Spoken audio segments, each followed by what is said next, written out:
All right. Thank you all for being here.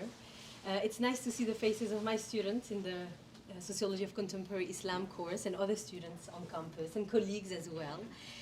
I want to say to all the students who are here that you need to sign in on the sheet that Rade has been circulating and make sure to put your student ID number as well. So it is such a pleasure, a joy to be here, to be celebrating the work of a dear colleague. I want to say that there's a slight change in the structure of the event because Fatima Shams could not make it, unfortunately. So maybe my introductory remarks are going to be a little longer than than it was planned. And we also, all of us, Amir in particular, but all of us, we thought that given the current context, we also need to relate this beautiful work, this beautiful book, to what is happening in Iran here. So I want to start by saying that there are moments in one's life when we feel that we are running out of words. In the past 2 years, many of us have used the term genocide, almost obsessively, while knowing that what is happening in Gaza is beyond that. It is beyond words. Sometimes I think, what are words after all? Just sounds, fragments of our feelings, of our limitations. When words are supposed to be our tools, as people who write, who read, and teach for a living, as scholars, as people whose job is to make sense, which is the basic definition of to theorize, of the social world. I want to also start with acknowledging the failure of language,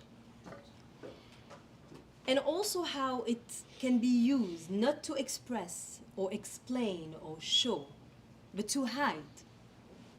See, a word can be a hiding place.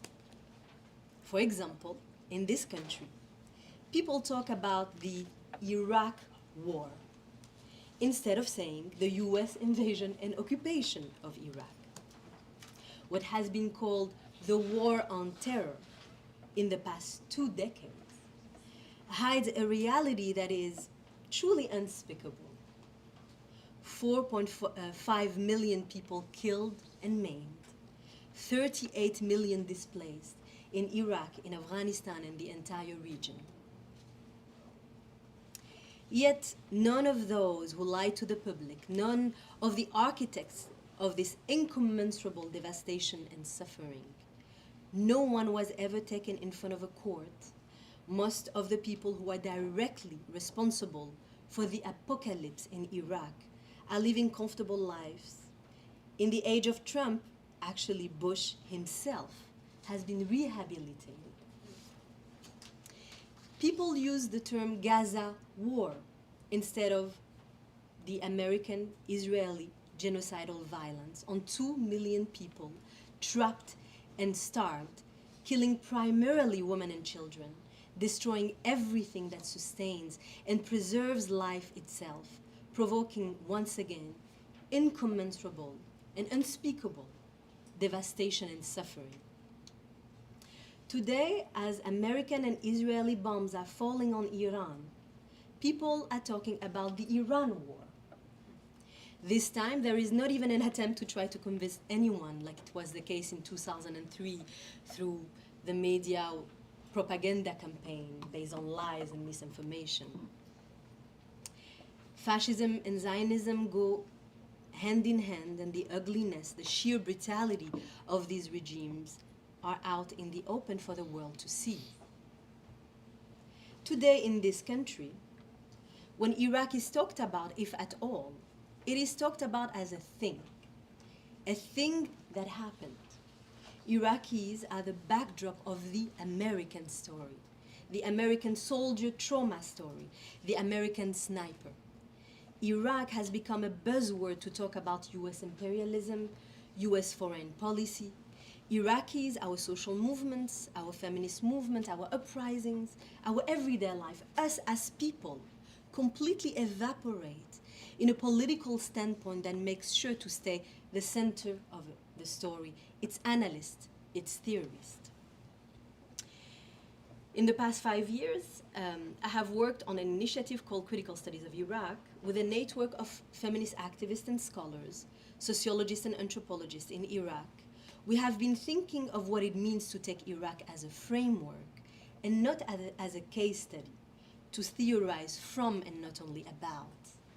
In the hegemonic global academy, in which questions such as what theory is for, whose interest does it serve, is never in anyone's mind, Iraq has been theorized from outside of its borders, from the metropolitan powers that have played a central role in destroying the very possibility, political, structural, and infrastructural, of the very existence of a free and functional Iraqi intellectual life. We are reflecting on what theory would look like if we were to decide of what we want to theorize about and how we want to go about it. As an Iraqi today, I feel that it is not sufficient to just oppose the war. It is also essential to center the subjectivities, the experiences, the voices of those who are living it. Centering people's voices is also acknowledging the diversity, the contradictions, the multiplicity hiding behind the word people. Just as in 2003, it was important to both oppose the war and to denounce the Iraqi regime's authoritarianism, one of the most brutal regimes on this planet. I think that, again, today, it is essential to do this when we talk about Iran, and to understand that just like many Iraqis welcome the fall of the Ba'ath regime, many Iranians welcome the fall of their regime as well. But to the advocates of what is commonly called regime change in this country, I would like to remind people what this regime change consisted of and resulted in Iraq. In 2003, the US occupying forces put in power a political elite that came from abroad and established an ethno-sectarian political system, a regime of segregation and separation, breaking with equal citizenship and shaping political representation through ethnic and religious lines. It is clearly the equivalent of institutionalizing racism. This plunged the country into a sectarian war and waves of militarization that we are still living in, that saw the rise of sectarian armed groups such as ISIS. Since then, everything that sustains life in Iraq has been privatized as the state and its institutions have collapsed. The Iraqi regime systematically attacks democratic forces such as women's and human rights groups and social movements. It has brutally repressed the massive uprising of October 2019 that demanded the fall of the post-2003 political class, wealth redistribution, freedom, and justice for the victims of the regime's brutal rule. The dominant political class, mostly aligned to Iran, has dismantled social protection and public services and deprived poor working-class people and women of essential resources and rights. Opposition human rights activists, journalists, writers, intellectuals, feminists, and protesters are regularly attacked through misogynistic and masculinistic anti-gender campaign and anti-free speech legislations framed as a war on terror.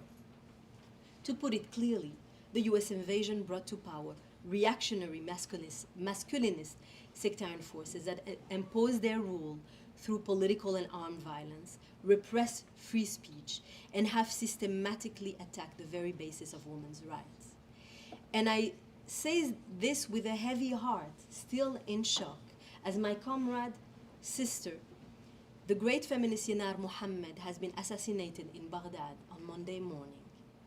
She, like many of us, echoed the woman, life, freedom slogan that Iranian women have so bravely chanted, and that inspired feminists in Iraq and all over the world. How could an American-Israeli war with Iran be any different? How could war serve people's interest? How could war, masculinist violence in its most crude form, be any good to women and to democracy? the bombing of a girls' elementary school, killing more than 150 people in the first day of the American-Israeli military attacks, is telling us what we need to know.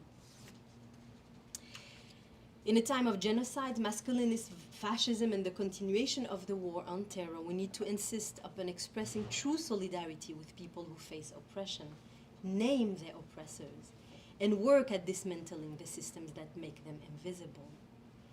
People here in this country have a lot to learn from feminists, from social movement in Iraq and in Iran that have organized in context of militarization and incredible political violence.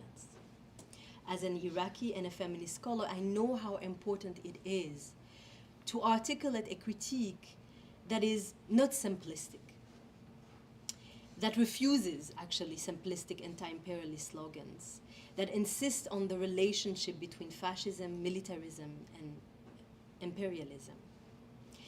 I propose that understanding empire as structure as opposed to the actions of a criminal nation state is important here. Today's event takes such critical importance and relevance. It is the exact opposite of what we hear in the news. It is really taking time and making space for the voices of people, writers of fiction more specifically, from Iraq and Iran, and placing them at the center of the war story. What Amir Moosavi has done with this book, with great eloquence and clarity, the clarity of a rich analysis, is remarkable. It is so rare to read what he calls relational comparison on the global South. And this South-South analysis is even more exceptional considering that the two people in question speak mainly two different languages, Arabic and Persian. It takes someone like Amir to be able to do that. The book takes us through novels written on, during, and after the Iran-Iraq War, one of the most brutal of the last century that killed 1 million human beings in both countries combined, and severely damaged their infrastructures between 1980 and 1988. The living left in a state of shock between the soldiers maimed, those who survived prison and torture, and an entire society brutalized and plunged into a war economy and everyday life of mourning their loved ones, killed and longing for those lost and disappeared. It opposed two sovereign regimes that used comparable narratives to justify it, one calling it the sacred defense, the other Saddam's Qadisiyya. Despite this, instrumentalizing ethnic and racial differences through the manipulation of history and cultural heritage, the two regimes used comparable, if not similar, anti-Western ideology, and were both armed by Western powers. The absurdity of a war that no one won, but through which everyone lost everything. Amir's book tells us what is behind the word war. He explains the difference and relationship between war literature and war and literature.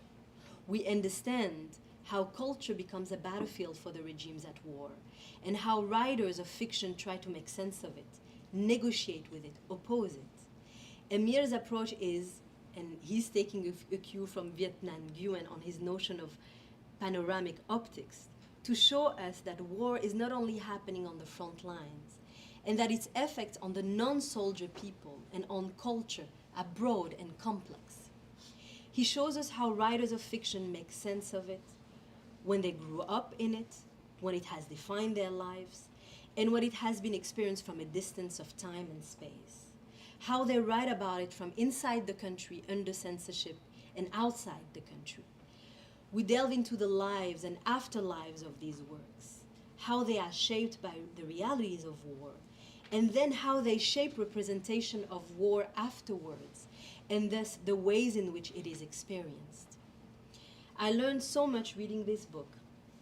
I was moved, I was hurt by the stories told, by the sometimes heartbreaking ways in which Iranian and Iraqi writers of fiction try to make sense of the incommensurable, the unspeakable, to contain in words what is beyond words. I can give many examples, but I will only give one that touched me very much.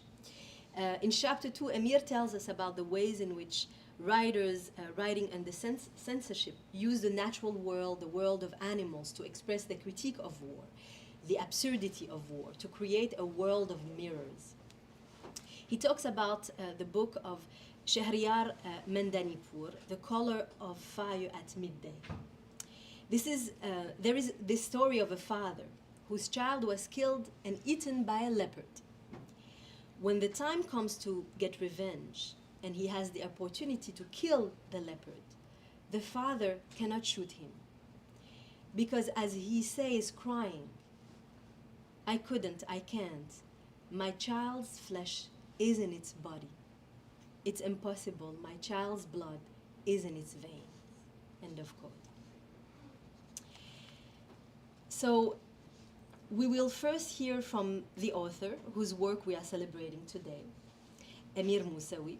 Amir is not only a wonderful scholar, he's also a beautiful human being, a caring and supportive colleague and professor. He teaches comparative literature here at Rutgers. And in addition to this book, he's also working on several other projects involving Arabic and Persian literature. I will only mention the volume he co-edited titled Losing Our Minds, Coming to Our Senses, Sensory Reading of Persian Literature and Culture. He's also part of several initiatives here at Rutgers, the Arabic Language Initiative and the Islam, Humanities, and the Human Working Group. Today he's going to be in conversation with, honestly, the best person to have a conversation with on this book, Khaled Al-Hilli, who is one of my best friends on this planet, I have to say. Also a wonderful human being. Khaled teaches at NYU. He is a researcher and a translator of contemporary Arabic literature. His work, Mapping Memory, looks at space and the afterlives of violence in Iraqi and American fiction after 2003. Among his recent translation, I will mention his co-translation of the Iraqi poet Sargon Bolos's work titled This Great River, Translating the Beats into Arabic, published by City Lights, and his co-translation of the Palestinian poet still living in Gaza now, Nasser Rabah, titled Gaza, the poem said its piece, also published by City Lights. I have read both of these translations and can attest of Khalid's incredible work and of his dedication for these authors and their work, a dedication that got him to win the Best Translation Book of the Year, Long List National Book Critics Circle Prize. So Amir will first talk, then Khalid, then we will open the floor for discussion to end this event at 3:50. Thank you.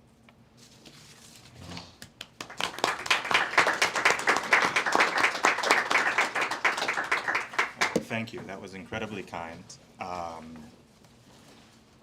Much kinder than the way I talk about my own book or myself. Thanks again. I'm grateful to both Professor Zahra Ali and the Critical Studies of Iraq Initiative here at Rutgers Newark for organizing this event. I'm also thankful to my colleague and friends, Khaled Al-Hilli from NYU, who graciously agreed to take time out of his schedule to not only read my book, but to come out here to Newark and comment on it as well. And unfortunately, Professor Fatima Shams, who teaches at the University of Pennsylvania, is unable to make it due to a health concern. We'll definitely miss her. I'm lucky in general to have colleagues like you all and to be at a place like this where such an event is possible. So I'm going to talk about a book that came about last year, that I wrote, that came out last year. But I would be remiss, as Zahra mentioned, to not mention the current moments and dive straight into talking about a book about literary studies that contain words like Iran, Iraq, and war in the title. To do that without addressing the fact that the US and Israel are now at war with Iran. It's the latest and potentially most dangerous war for a part of the world that's been plagued by horrific conflicts and wars for a few decades now.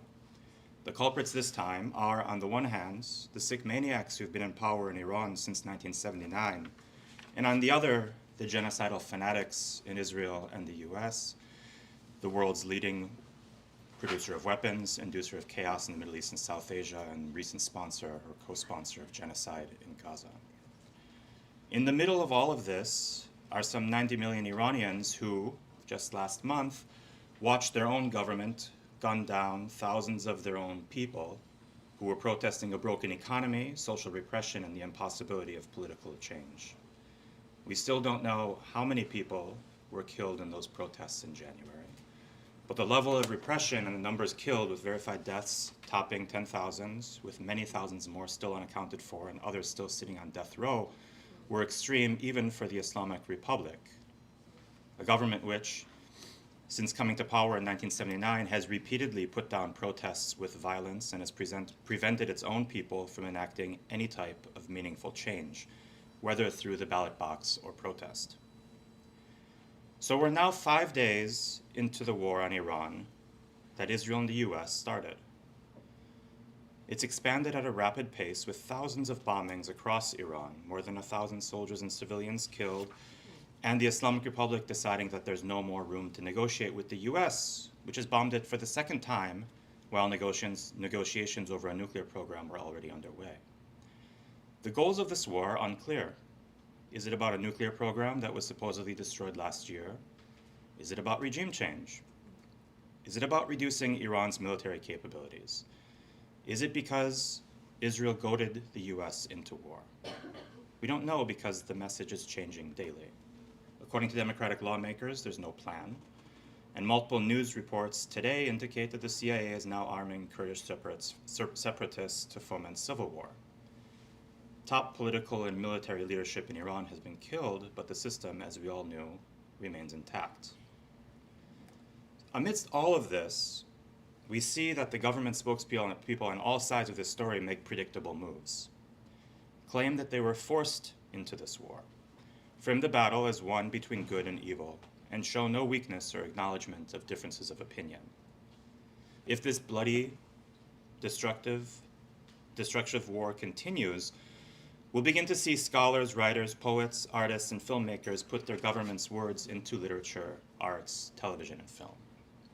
Those who dare to challenge, let alone question the war, or question, let alone challenge the war, and the decisions made during it, will have to fight to have their words heard.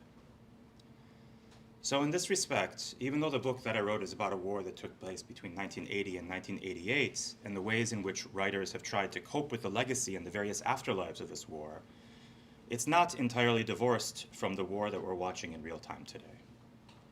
And as I hope to show in the next few minutes, it's a book that tries to shed light on the ways in which the vast number of people affected by war remember it, cope with its never-ending consequences, and narrate their stories in ways that humanize the sanitized language of warfare, and which challenge official stories of war-making governments, militias, and politicians. The book, of course, is titled Dust That Never Settles, Literary Afterlives of the Iran-Iraq War, and it came out last June. It's a book that examines the legacy of the long war between Iran and Iraq in both Arabic and Persian fiction, looking at short stories and novels by a handful of prominent Iraqi and Iranian authors, published over the course of nearly 4 decades, encompassing both wartime and post-war writing.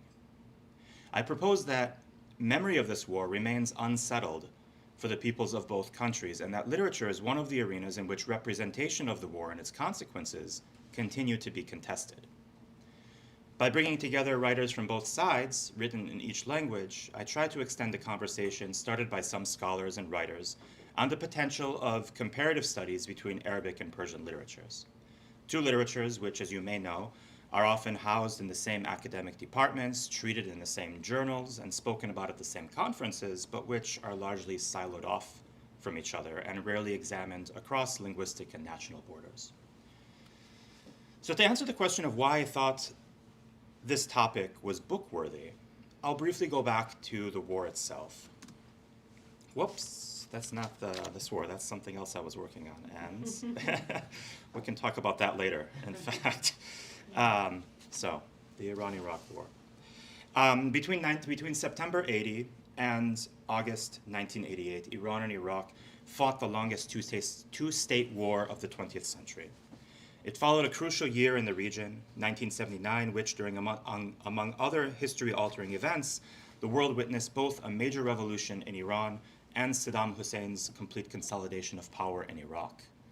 the Iran-Iraq War would come to define the first decade of the Islamic Republic of Iran's existence, become the bedrock in that government's foundational story, and in the end, allow the government to firmly consolidate its grip over the country. In Iraq, it was the peak of Saddam Hussein's personality cult and set the stage for his invasion of Kuwait in 1990. Operation Desert Storm, 13 years of destructive sanctions, and the 2003 US-led invasion and occupation of the country.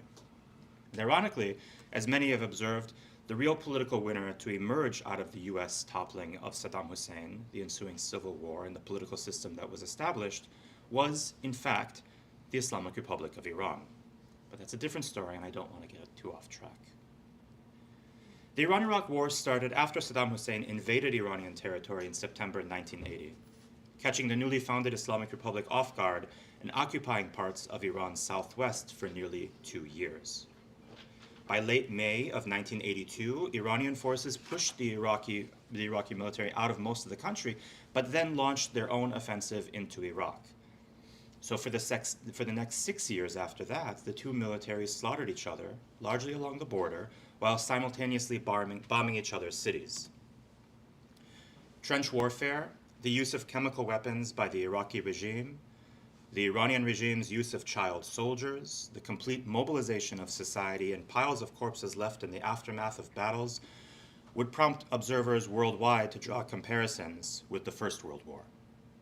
Aside from the massive death toll, economic losses reached into the hundreds and billions of dollars at the time, and the war left vast amounts of each country's infrastructure in disarray. In the end, neither side made territorial gains. For much of the world, other regional wars and disasters soon overshadowed the tragedy of Iran and Iraq's war, leading some commentators to call it a quote-unquote forgotten war.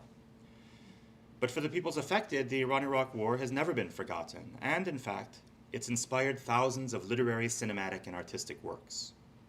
During wartime, as part of their efforts to mobilize their populations, each regime heavily invested in creating an official literature that promoted its own war story, while censoring conflicting narratives. And since the conclusion of the conflict, Iraqi and Iranian writers, poets, artists, and filmmakers have continually taken up the experience of nearly a decade of warfare and its ongoing consequences, turning war-related cultural production generally, and literature specifically, into a polyphonic and sometimes very contentious field. My book, Dust That Never Settles, has 3 principal aims. Firstly, it introduces readers of English to the central role of the Iran-Iraq War and the ways that the war has played in both contemporary Arabic and Persian literatures. Secondly, it highlights how contemporary fiction contributes to social and political debates about the recent past, namely the 1980s and the war years among both Iranians and Iraqis. And thirdly, as I mentioned before, it proposes the war and its afterlives as one entryway to the comparative study of modern and contemporary Arabic and Persian literatures, adding to the growing body of what we can call South-South cultural studies and comparative literary scholarship. So to do this, I examine how Arabic and Persian fiction from Iran and Iraq, published between 1980 and 2018, emerges as a polyphonic site of struggle among competing narratives of the war in both countries, playing distinct but comparable roles for writers from each place. And the reason I focus on fiction, novels and short stories primarily, is because it's within this literary mode that both Iraqis and Iranians have launched the fiercest critique of the war and its aftermaths, attacking not only the ways in which both governments unnecessarily dragged this war on for years, but also the ways that official memory has both commemorated and forgotten parts of the conflict after 1988. So although I begin my analysis of this literature with an examination of the war itself and a chapter devoted to creating the basis for comparison between 2 state-sponsored literatures, what's referred to as the literature of Saddam's Qadisiyah in Iraq and the literature of the Sacred Defense in Iran, I spend the majority of the book looking at how writers have dealt with the war in the years since its conclusion in 1988. Since that time, writers from both sides have continually returned to the conflict and rewritten the war's narrative, slowly prying it away from the hegemonic state narratives that were mass-produced in the 1980s. My choice to look at post-war literature, its afterlives, if you will, is based on several reasons, not least of which is that the wartime literature of these two countries, for the most part, was at worst warmongering propaganda, and at best what I call in the book simply bad literature. It's also already been thoroughly analyzed, and I think done at the expense of examining interesting, complex works of fiction that deal with the war and that have been written since 1988. My approach to the war's afterlives in literature is topical, with chapters 2 through 5 of the book each highlighting 4 Iraqi and Iranian writers whose well-known works have taken up the war in the 3 decades after its conclusion. You can see the chapter titles here. This is what I jumped the gun getting to earlier. In doing so, my approach to war in literature moves beyond what most critics in wartime and even post-war periods have defined as quote-unquote war literature. My work, rather, is informed, as you heard earlier, by writer and critic Viet Thanh Nguyen, who writes in his book, Nothing Ever Dies, Vietnam and the Memory of War, that, quote, a true war story should also tell of the civilian, the refugee, the enemy, and most importantly, the war machine that encompasses them all. But when war stories deal with the mundane aspects of war, some may see them as quote-unquote boring or simply not even about war. These conventional perceptions of war stories blind us to war's extensive nature, for these perceptions divide the heroic soldiers who seem to be the primary agents of war from the citizens who actually make war happen and suffer its consequences. And to do this, I identify what I believe to be some of the most salient thematic and formal approaches that Iranian and Iraqi writers have used to contest the war's official narratives. Put simply, this includes shedding light on writers' attempts to break the binary nature of the official discourses, to disenchant narratives around martyrdom and battlefront heroism, highlight writers' latent attempts at resisting the state war narratives through language, and recent examples of writers using ghosts and the undead to treat the many lingering effects of the 8-year-long war on these two countries, foremost among them, the destruction of the earth. So I'm not going to do an in-depth kind of detailed book talk here. I'm going to wrap up in a minute or so. You can see here, though, the covers of some of the works that I address in the book. Those of you familiar with contemporary Iranian and Iraqi fiction will surely recognize the titles and authors' names. If you've taken class with me, you've been forced to read them, so you also might recognize them, although I'll get to that on the next slide. And if you can't read Arabic or Persian, luckily several of these titles have also been translated, some quite well, I believe. And you can see those titles over here. Those are the ones that you've been reading with me. If you're not enrolled in any of my classes and not forced to read them, I do recommend that you pick some of these titles up because I think they're very fine books on their own. I'll wrap up by going partly back to the point I made at the beginning of these remarks. Between a warring state's bellicose rhetoric and the endless hubris of its post-war commemoration, civilians are often those who end up paying the highest price for war. There are also those whose stories are continually silenced, forgotten, and buried. I tried, in writing this book, to put the spotlight on the stories of those who lived through this horrific war and have dared to speak differently about it. The writers whose works I focus on complicate and unsettle the official war stories. They come from both civilians and from fighters, but they are primarily civilian stories. Finally, I use the very use of a comparative method and pairing the writing of two national literatures, two linguistic traditions, and opposing sides of the same war together helps us, I hope, break through the limits that nationalism puts on our ability to see things from different perspectives. Yes, I go through some trouble to prove to readers that there's a historical and cultural basis of comparison between the war literatures of Iran and Iraq. But in doing so, also shows that people in all wars face similar sets of circumstances. The nationalist myths of singularity and uniqueness when juxtaposed to the same myths of the other side, can make both appear rather farcical. And with that, I'll end there. Thank you both, and thank you all for being here, and I look forward to our discussion.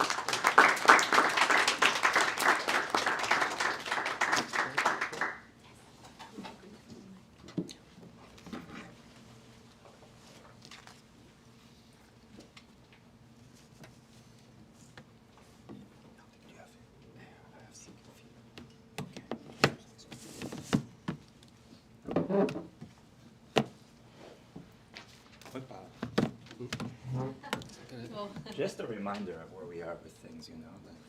Like, Can we shut this off? yeah, shut it off. Yeah, Of course. Yes. Hello, everyone. It's a pleasure to be here. Many thanks to Amir for the invitation, and to Zahraء Ali, and to the Critical Studies of Iraq Initiative for organizing this event. I'm very excited to be part of this conversation about Amir's wonderful new book.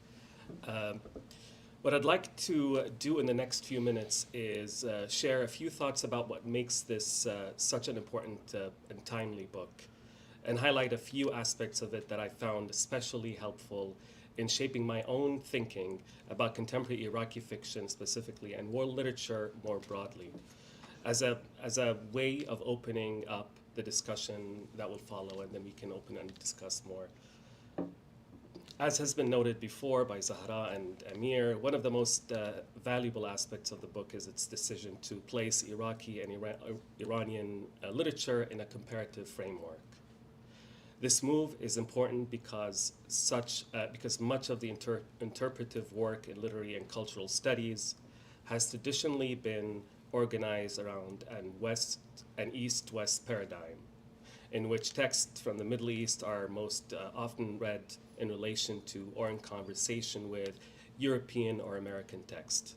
And this is exactly what I have done in my own work. So by foregrounding a regional comparison, however, the book opens up a different set of conversations, ones that attend to shared historical experiences, in this case, the Iran-Iraq War, as well as the ways literary and cultural developments within the region engage with and respond to one another, whether directly or indirectly.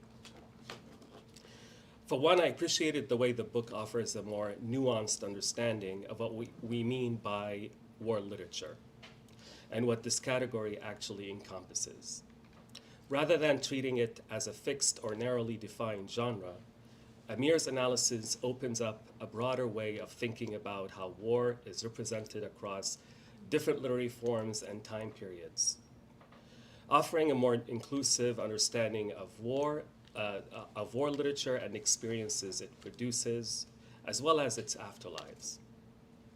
In other words, Amir's work encourages us to approach war literature not simply as a writing produced during or directly about war, but as a body of texts that grapple with its longer social, political, and emotional aftermath. This is something that I have also been thinking about in my own work, especially in relation to American war literature, a genre that typically foregrounds the experiences of American soldiers in Iraq more specifically.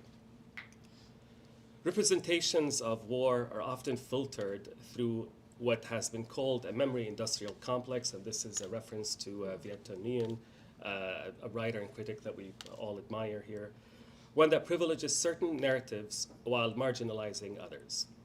In American war literature, the figure of the American soldier frequently becomes the dominant lens through which the conflict is framed. The war is thus often represented as geographically distant and confined to the battlefield, experienced primarily through the perspective of those deployed there, leaving other experiences and perspectives largely outside the narrative frame. Amir's work, however, pushes against that narrative framework by expanding the field of representation.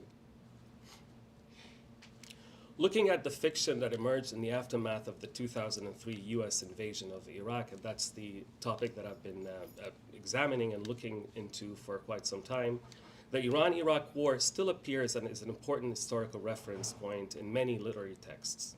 Typically as part of a broader historical trajectory, that includes successive wars, the sanctions, decades of sanctions starting from the 1990s, and the devastation these periods brought to Iraqi society leading up to the 2003 US invasion of Iraq. Several of these texts, as you know, as Amir shows in his book, are carefully examined and to think of this narrative frame. What provides a unifying thread across the book is its tracing of representations of martyrdom, which I really think is fascinating. Yeah. As a key discursive site of struggle in both contexts, in Iraq and in Iran. In each case, martyrdom becomes a terrain through which competing actors, most notably the state, seek to shape and dominate the official narrative of the war. By examining how the figure of the martyr is constructed, mobilized, and contested, the book shows how state power attempts to regulate memory and produce authoritative narratives of the conflict. And this is my own thinking now, thinking about the later literature in Iraq and in the US, to the extent that martyrdom figures far less frequently in post-2003 Iraqi fiction, this absence is itself revealing. Because I'm thinking of the 2003, the fiction that came after 2003 is hardly ever mentioned. The word or the concept. For me, it underscores how closely the discourse of martyrdom had been tethered to the ideological and institutional apparatus of the state. Its relative disappearance from literary narratives coincides with the collapse of the political and discursive structure that once sustained it. In the aftermath of 2003, marked by economic crises, political fragmentation, and the breakdown of social and institutional infrastructures, the narrative framework that had previously elevated martyrdom as a central cultural and political category began to lose much of their coherence.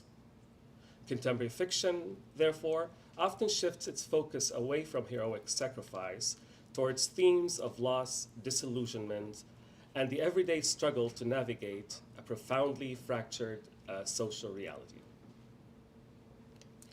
One of the tensions that emerges here has to do with the way the concept of martyrdom is historically rooted, at least in the context of Iran, and to a significant extent within Iraqi society, in the story of Karbala, a narrative deeply tied to traditions of mourning, loss, and the enduring sense of injustice.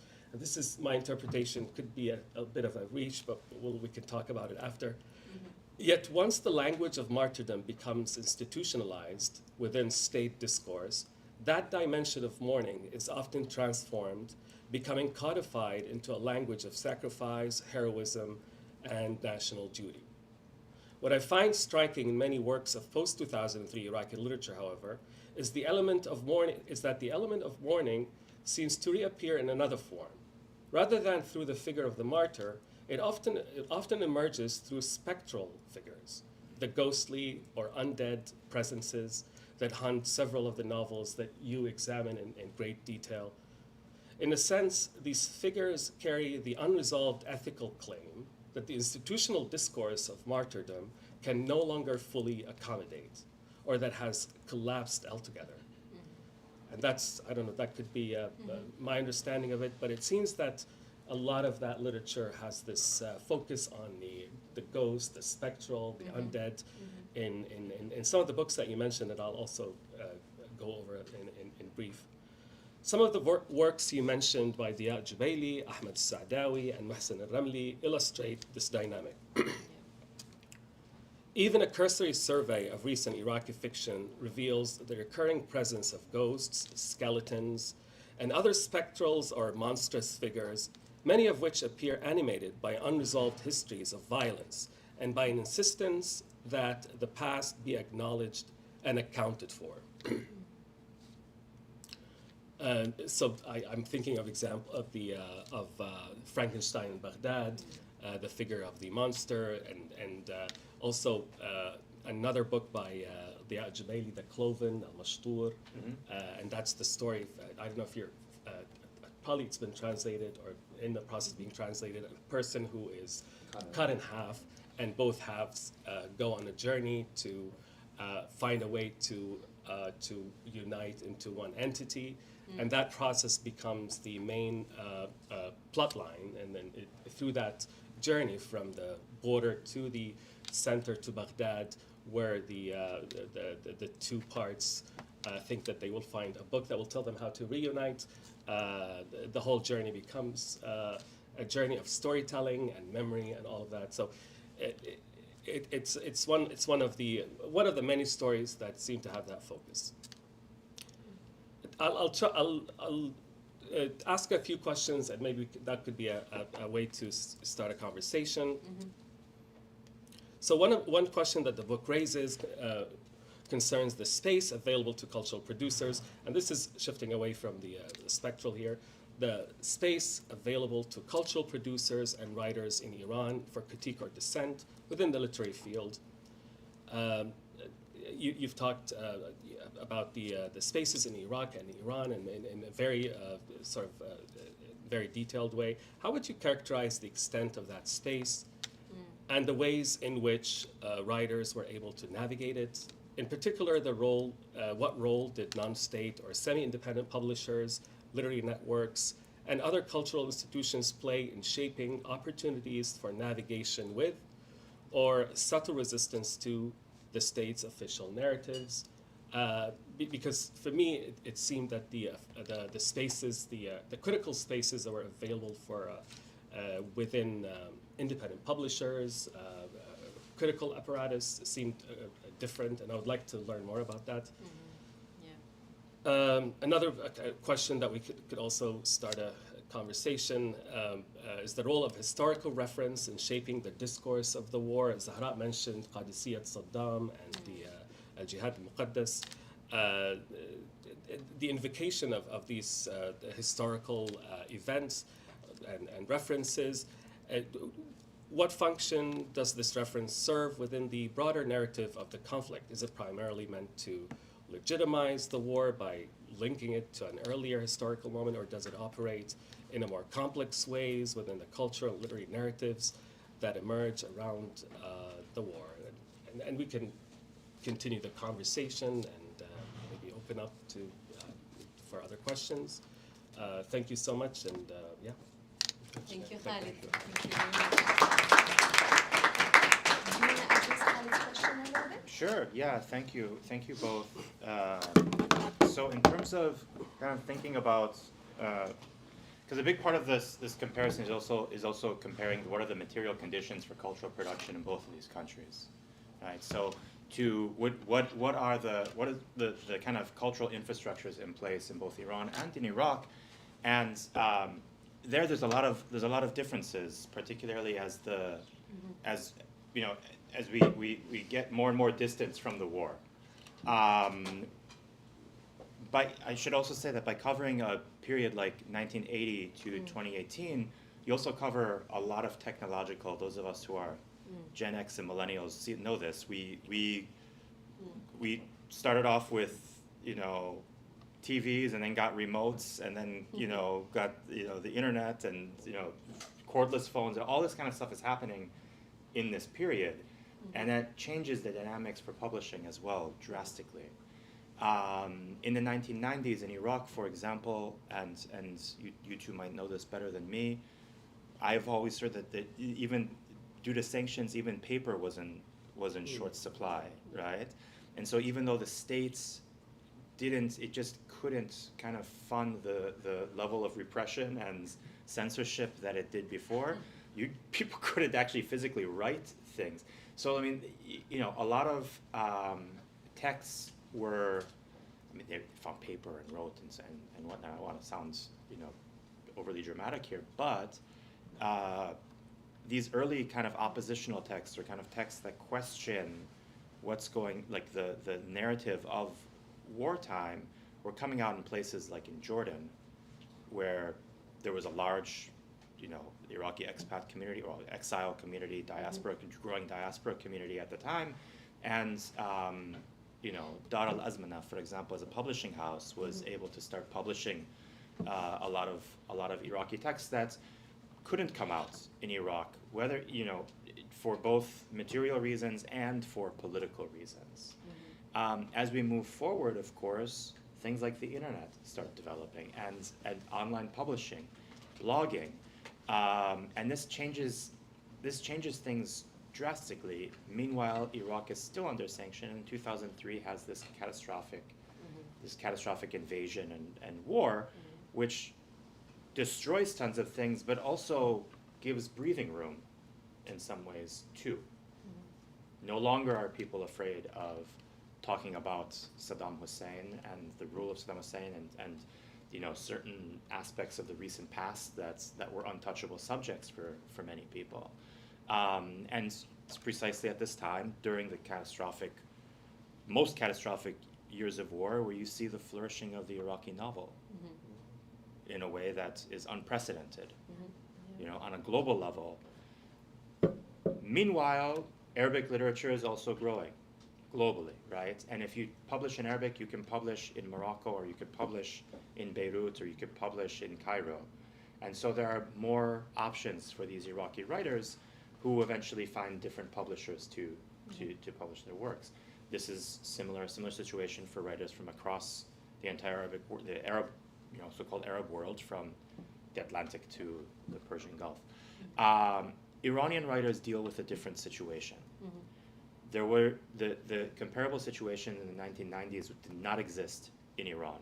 Iran was recovering from this war, but actually the 1990s were a much more open period. It was a time, especially by the late 90s, that we had the so-called dialogue of civilizations between the reform, the once hopeful reform movement in Iran, of insiders who were trying to change the system, and the economy was not that bad, in fact, compared to today, where I think $1 is equal to, I don't know, we say tomans, and I think it's 125,000 tomans or 150,000 tomans. It was 3 back then, right? So the inflation has skyrocketed. At that time, you had independent publishers, you had state publishers. The state publishers that were still connected to the state that operated during the war with Iraq was still invested in keeping that story alive, by and large. And they exist until today. What happens after this moment that we're in is a big question. But until today, they exist, and they are allotted a lot of money to publish about the war, about the revolution, most recently about Iranian engagement in Syria. It's memoirs that praise all of these different martyrs, and it's, we always have a martyr complex. If anywhere in the world, it's in Iran. And that ecosystem, that state ecosystem, exists for those writers, or it existed until a week ago, I don't know. Meanwhile, you have independent publishers who are constantly fighting with censors. How do we get this past the censor? How can are you willing to scratch out all of these things to get your book published? If you're really desperate, you publish abroad. Meanwhile, the same publishing on Amazon, self-published, right? Who are publishing now with diaspora publishing houses in London or in Toronto, or in Paris or in LA, for example. And those also exist. Internet publishing also exists. So in terms of spaces, it's become very complicated, right? And distribution and all this kind of stuff. And then, of course, you guys can all tell me readership is just low. People don't read as much as they once did 20 years ago, right? Or 30 years ago. But that's a different question. In terms of historical references, I think the historical references were most prominent. These historical references that pitted 2 kind of stories of the so-called classical golden age of Islam, right? Of the Battle of Qadisiyah, which prompts the Arab Islamic invasion of Iran, versus the ultimate story of Shia mourning, when the 3rd Shia Imam Hussein is massacred at Karbala in 680. So a story from 636 CE and a story from 680 CE, as framing this long battle between these 2 countries. In a way, I mean, I think this is the use of these stories in the Iranian context certainly has, I think, done more damage to any sort of Islamic call or proselytization than anything. It's the overexploitation and complete politicization and galvanized politicization of Islam, and that's what you've seen in Iran, and that's what has turned, I think, large parts of the population against not just the state but against Islam itself. And you hear some of the most Islamophobic things coming out of the Iranian diaspora, for example. Yeah. In Iraq, that story kind of dies with the end of the war, because attention shifts. Attention shifts to, you know, al-Ma'arik, the next war, which happens 2-3 years afterwards, right? And then it's, you know, and then it's just survival mode. There isn't money, there isn't infrastructure to promote this. Interestingly, though, one of the perhaps only saving relics of this is the Nasab al-Shahid, right? The Martyrs Monument in Baghdad, which was built during the war and built as a memory to martyrs, and stands as one of, I think, probably the most beautiful architectural gems of present Baghdad. But I don't know, that's one thing I don't know, and perhaps you might know, how much that contemporary memory is connected to the origin of that. You know, Iraqi writers, in my experience of reading them, is that they, you know, the story of Qadisiyat Saddam has largely been thrown to the dustbin of history. Iran is still fighting an internal battle about that. You know, so, in that sense, I'll Thank you stop. so much. Thank you very, very much. Before we open to Q&A with our audience, I just have a question for you, Amir, and you can also answer, because both of you actually focus on work of fiction, and I wanted to hear more about your choice to focus on work on fiction, especially in context in Iraq. I'm pretty sure in Iran it must be the same, that, you know, political thinking is actually expressed mostly through poetry. And I often say that you cannot understand how Iraqis think, you cannot understand Iraq's social, economic, political development if you don't actually look at the work of its poets. So why the choice of fiction as opposed to other literary forms? So I think poetry, of course, in both places is very important. Right? But I think novels are very important as well. And I don't know, in terms of kind of actual readership, if poetry collections sell more than novels. That's been challenged for a while in different countries, across the Arab world, and as well as in Iran. I think in terms of kind of popular engagement with literature, yeah, poetry is probably more important. What people can recite to you are poets, whether they are, you know, 14th century poets, or, and this is in both places, right, or contemporary poets. That's what's on people's tongues, but that's what makes it into music. People don't recite to you passages of novels. That just doesn't work that way, but nobody does that anywhere, right?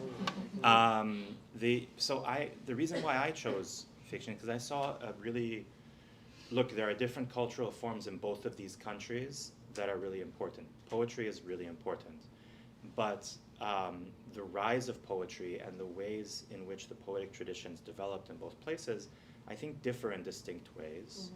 There is a massive amount of material to get through if you want to do this. I mean, there's a, just like in fiction, I guess, but I think even more, because poetry can be produced kind of faster.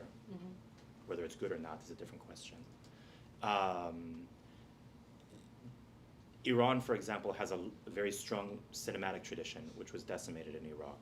Iran has a stronger, specifically war memoir tradition, but it's completely dominated by the states. That doesn't really exist in Iraq. The novel, though, in both places, and short fiction, short stories, in both places since the mid-20th century, I think kind of developed in interestingly similar ways. I've tried to make the case for that. And also becomes a very strong tool of social critique in both places, in ways that try to articulate longer, more thorough narratives against both the state and the war and the aftermaths of this war. Then, in my opinion, than poetry does. In the end, also, if you're going to spend all this time writing a book, you better do something that you like. And I like writing. I like reading fiction more than poetry. So, yeah. Khalid, would you like to say Yeah. something about this? Yeah, so for me, my work is more focused on post-2003 Iraqi novels, and choosing the novel was more about examining a cultural phenomenon, because in Iraq after 2003, the number of novels that were published right after 2003 was phenomenal. So by some estimates, there are more than 700 novels that were published in the first 15 years between 2003 and 2015, which is more than twice as many novels that were published in the 100 years before that. So just it was a choice of genre, but also a choice of a cultural phenomenon that came to be right after 2003. And I was trying to think of how or why was that genre, why did this genre become the genre of choice for so many writers? And obviously poetry was and still is the most one of the most dominant, or one of the most popular modes of literary expression in Iraq, and even you still feel it today when most of the novelists are also poets, and they also start as poets, and they go into fiction writing, and there are a lot of conditions that help bring this about. It could be also people talk about the literary awards that in the Gulf countries, and it became a way to access an international audience through this genre, more likely than through poetry, and and also for me it's also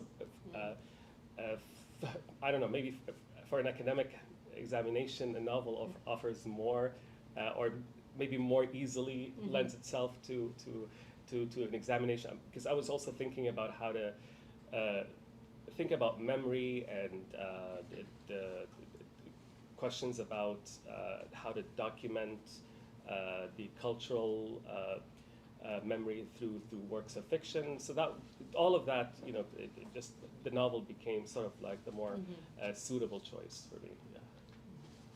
All right. Okay. Thank you. We'll take questions from the audience now. Congratulations on the book. I had a